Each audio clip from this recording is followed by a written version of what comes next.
Good morning, Mr. Drury. Wanted to take a moment here and review the lesson we had the other day. I do apologize for now just getting it back to you here, but I've been knocked at one thing after the other and just hadn't had an opportunity to really sit down and touch base with you with regards to your lesson here. So here we go. One of the things we looked at was trying to get your golf swing into a little bit more of a simpler approach, but also a functional approach as you go to take the golf club back and swing the club. Now, I know we talked about a little bit of lower back issues or a little bit of back issues as you swing back and forth. Now, when approaching and when looking at your golf setup and your swing, one of the first things I would say that we talked about was that of your stance. Trying to get your stance a little bit more where it was supported by getting the weight up onto the balls of your feet, maybe a little more flex in the knees here, and then stand a little taller. Now, by standing a little taller, that gives us just a little more support on the lower back or on the back as a whole. That allows us to be able to turn back, turn through with a little more efficient process rather than trying to swing back and forth like we see here as you do currently. Now, as you can see here, when you go to take the club back, it starts right at the beginning of the takeaway. You can see how the club stays square to the target line right here for a good 8-10 inches. So then it gets to about, it keeps staying square. It's still square, still square, still square. Now, it's commonly referred to when you look at this position as a closed position. Now, when you think of something closed, you don't think of, would that appear to have enough loft or enough angle on the club face to get the ball up consistently? And the answer would be no. When thinking of things, we've got to promote, or we have to see a transition that allows the club to turn back and then turn through effectively each time that when you come back and come through, which provides you with enough loft on the club face to get the ball up every time. Now, I'm going to show you just an initial model here and kind of show you what we're talking about a little bit more. And what I will use, let's use Jay Haas from over here in Belleville, Illinois. When you look at Jay here, you see Jay, Jay's a senior golfer. He's on tour, but look right here. You can see how his knees come out here and then go up. So if I had to commonly refer to, I'd say it'd be right here to right here, compared to in the stance, we can see right here with your knees go right about here, then up, so we can see that you don't have a lot of bend in the knees, and that's where it can have just a little more support. Now here we look at Jay's back, look at Jay coming up here, a little bit taller here, compared to if I went right from your tailbone to your neck, look at the difference there. Big difference from there, which obviously will promote a different type of position, a little different swing as you take the club back. Now, when looking at this here at Jay, what we're going to see here, now watch as Jay takes this driver back. He doesn't have the most traditional position of taking the club back, but what you can ultimately see is you can see as the club is turning up, you can see how that toe of that golf club did not stay, and you can see even right about here, that toe of the golf club, this being the toe of the golf club right here, is pointing up to the sky. When we get you back here, you can almost see how the right hand, as the shoulders for the first part right here don't really turn, and then right about here, you can see the elbows get wider, and you pick the club up with this right hand. When looking at these arrows, I'm going to take all those out. When you look at the toe of the golf club. The toe of the golf club is pointing somewhere out here in right field, or somewhere not necessarily to the sky like you should see. So then what happens here, that right elbow continues to bend, hands get closer to the body. So when you get to right here, this looks a lot like your softball or baseball swing like we talked about. And watch how the club then comes out and away from it. And then now all of a sudden, as you dive down into it, your body dives down into it. Now you just kind of throw the club down at the ball, and look which way the ball goes. Goes out here to the left, across the body. And this is commonly referred to as over the top. Well, when this right elbow is in this position here, I call that a dominant position. And when I call it a dominant position, you look at it as, it has the ability to, as you go to bring it down, that right hand wants to bring it down and throw that golf club right at the position. So as the shoulders turn down, that right hand comes down right into that position and across. Now when we look at Jay here, Jay gets to the top. Look at the difference right there. Even though this is a driver, look at the difference in that right elbow. Big difference. More of a supportive position. I call this my waiter position. So if he had a plate of dishes right here, you would see that very easily. Here's the dishes. That's more of a position we want to see. Now then as Jay comes down, you'll see that right elbow makes a full turn back. Gets a lot of leg movement in order to make that full turn. But you can watch here, and I'm going to take them back up here. Let's take them right back to...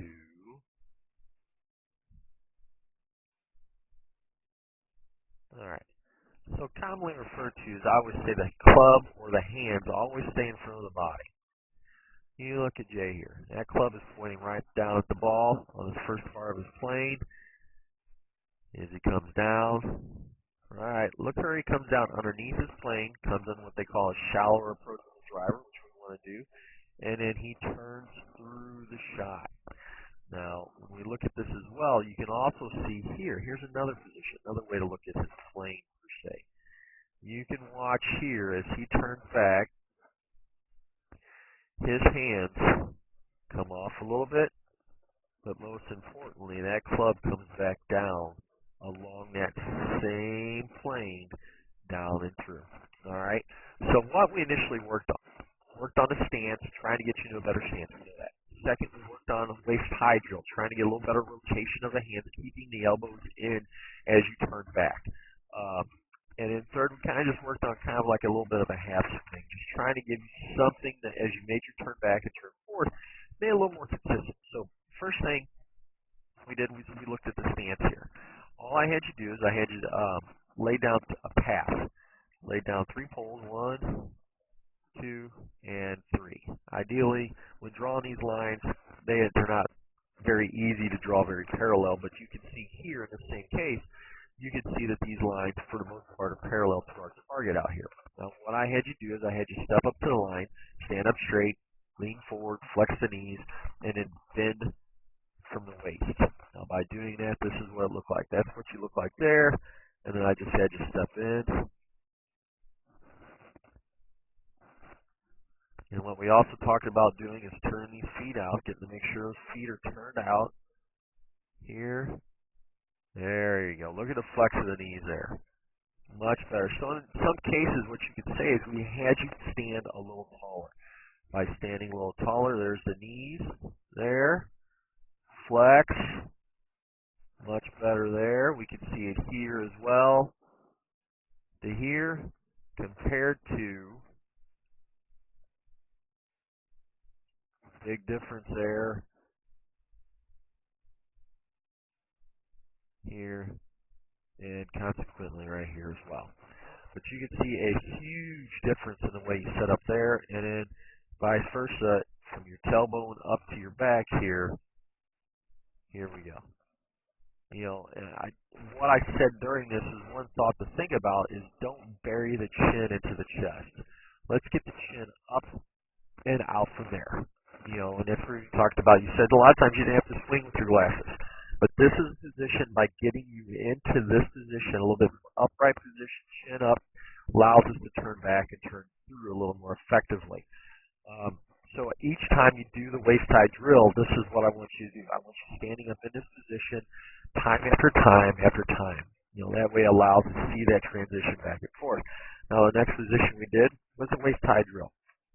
You see in this position what we did, I placed 2 balls, one here, and then one out here just to kind of for the center point where you would normally set the club down at. But all I want you to do is the left shoulder, left hand, push back, hit the ball, and then come up here. We turn up to waist high, then we I'll show you here as you come back. Right there, right about there. Look how that toe of the club is up towards the sky. Look at the difference here. Look at the difference of that right elbow too. You know, look at how the right elbow stayed together through here compared to, and let me get a little ruler here and I'll show you a little more what I'm talking about. Right here, get the ruler, get this, and let's go from here to here. Ruler didn't show up, so we're going to erase some of the stuff. Then go from here to here compared to here.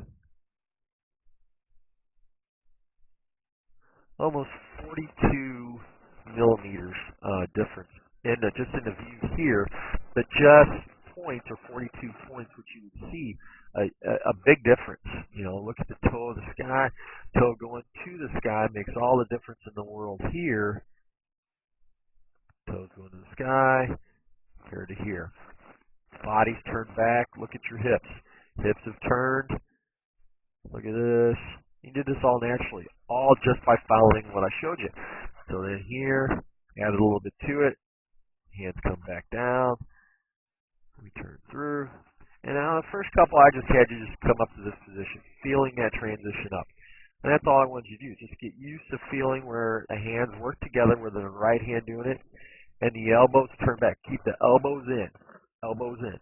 You know, elbows in. So just like you're thinking about when guarding, you know, baseball, or just out in the field, we're here waiting for a ball to come at us, you know. Just differences, you know, different things you can think of. But that's all I really want you to look at is feeling that turn back. Now, second, this is where I just had to take a couple swings, just turn it back here. And all I wanted you to do was come back through and hit the ball. Now, when you can see this position here, this is what I'm going to show you. That's kind of what Jay looked like. But the difference when Jay came back down, you can see how that club comes back outside here. It comes here, goes straight to here rather than straight down. And that's kind of the difference we see here, and that's kind of the old golf swing. But then as we go forward, what I want to show you here is I want you to think about as you turn back here, turn back, get our position. Oh, night and day difference there. Look at that position. Night and day. So then as you come back down, still came down and across just a little bit, but I placed that little pole out there having you think that you would come down on your knees. And that was the whole purpose of that. But as you turn back and you turn through, this is what it looks like. We turn back, one. And this is the part here where I start saying, I want you to a little hinge, feeling the club come down, and the body turn through. Look right there, you'll see a huge difference of the body turning through compared to what we see here.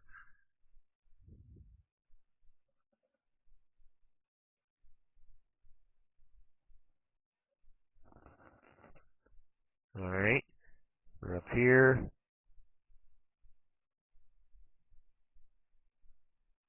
Impact. I want to see how that left elbow, that chicken wing they call it, generally referred to it as, that right hand is pulling across the body. Here, much better turn up. So initially from the side that that left elbow coming across and that right hand pushing it across, we see a better position where the club came down and through and up and through the shot. Now let's take a look at the next one here. That's where I gave you the ball drill and just told you I wanted you to feel that center point, and having this has helped you feel this turn back and turn through.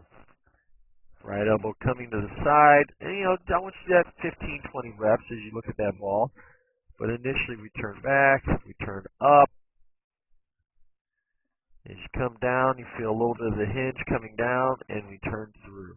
That's all I wanted you to do, Mr. Drury. Just feeling that transition where we keep the center, and we don't see the head drop below the line very much. So we turn up.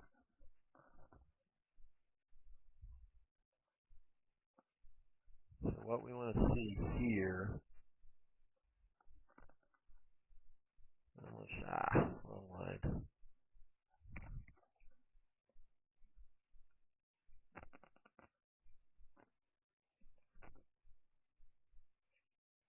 down and across. But you can see how that head is moving all over the place. So if we started right here,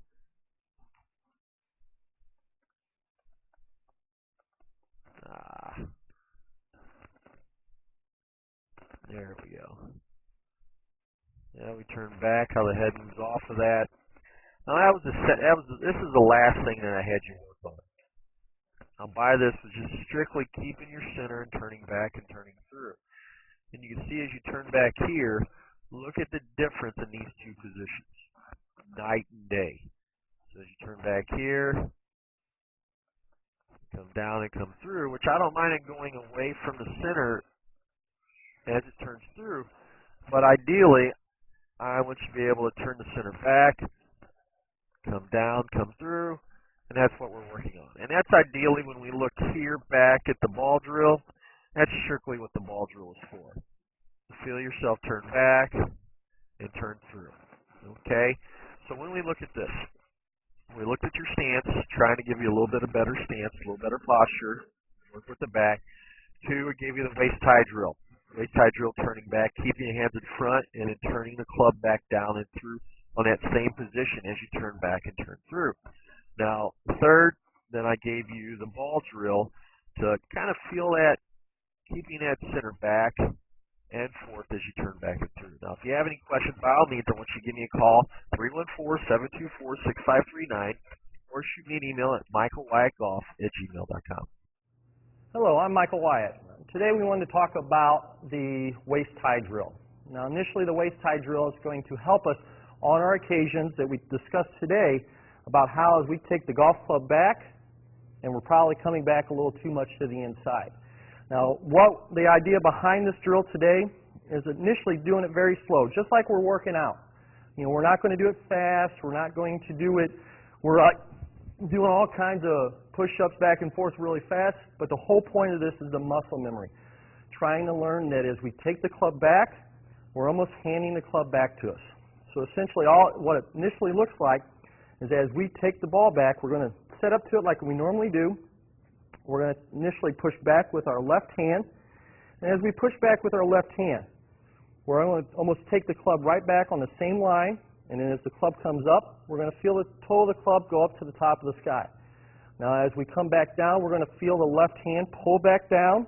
We're going to feel just initially the body's going to naturally turn through, but as the club comes down the line, it's going to extend out towards the target and just almost extend out to the exact same point that it was on the right-hand side. Now I'll show you to the face on here a little bit what it looks like as well. It is basically the same thing, but you'll see it on the side view now. Now as we do this, it's very simple. We're going to push back like we said with the left hand as we push the ball back, nice and slow as we come up, and it should look like if you look right down the line and followed your head down the line, you should see almost that club extending right straight down the line, toe being up. Now as we come back through, we're going to pull back down with the left hand, down through impact, extend down the line to our target. Now what I'd like for you to do is do 2 sets of 20 reps with these, seeing the initial nice and slow, taking a break each time. You don't have to do them, like I said, nice and fast, but as we do it nice and slow each time, we do 2 sets of 20, just like we're playing 18 holes of golf. We've got our front 9 for the first set, and the second set's going to be our back 9. If you have any questions, like I said, feel free to give me a call at the store. Thank you.